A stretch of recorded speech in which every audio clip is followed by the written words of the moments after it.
When Pentai passed away a few years ago, Shadow asked me if I'd like to do another stallion with them. I said, as long as it's a Group 1 winning son of Deep Impact. They came back with Satono Aladdin's race record and pedigree, so obviously I couldn't turn that down, and that's how it all came about.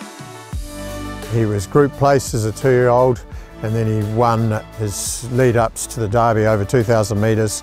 And it was later in his career he was brought back to shorter distances, and he won his 2 Group 2s over 1,400, and then he won the Yoshida Kinnan, which is the most important Group 1 mile in Japan. Satono Aladdin jumping out of the ground, they hit the wire, Satono Aladdin wins. And it was a phenomenal performance that day in an extremely fast time. He's got those elements of speed, that's probably why he can throw fast 2-year-olds, he can throw fast 3-year-olds, but he can also get horses that can stay. So very good for our breeding industry in New Zealand to have this type of stallion.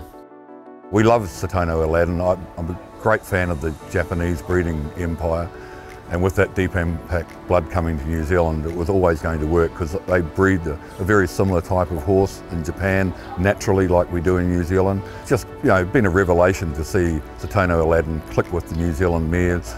He's out of a Group 1 winning Stormcat mare, out of a Fapiano mare. Obviously Fapiano is a dam sire of Northern Meteor in Australia, out of a Nijinsky mare. And Nijinsky's been extremely successful in New Zealand over the years. All this combined with his race record and, you know, the fact that he is such an attractive looking horse made him the perfect fit for our stallion band. He's just got quality and scope and physicality. A magnificent 16.3 hand high. He's just a gorgeous specimen of a stallion.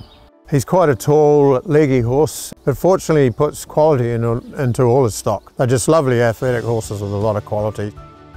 Satono Aladdin made an instant impact on the tracks, particularly in Australia. In his first crop he had Koshu, Japanese Emperor and Grand Impact.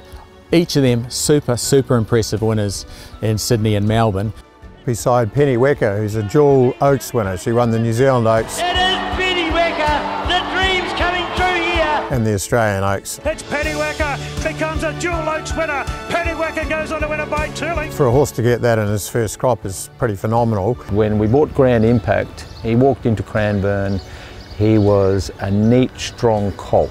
You know, just the Satono Aladdin part of him I love. I think he's got plenty of turn of foot, stamina, and he's got great potential about him. If I see another nice Satono Aladdin, certainly I'm going to buy it. He's got a great crop of 3-year-olds at the moment, the likes of Lantern Way, Lupero Solitario, Tokyo Tycoon, all bred at Rich Hill. Tokyo Tycoon won the Karaka Million, won it like a freak horse, and he was the champion 2-year-old in New Zealand last season. Tokyo Tycoon with an over wobbly, Imperial Star, Tokyo Tycoon though, and they do it again, Tiaka. He was champion 2-year-old sire last year. He was also leading 2nd season sire, and this year he's leading 3rd season sire. Everyone can see that he's producing the results, and you know the future bodes very well for Satono Aladdin.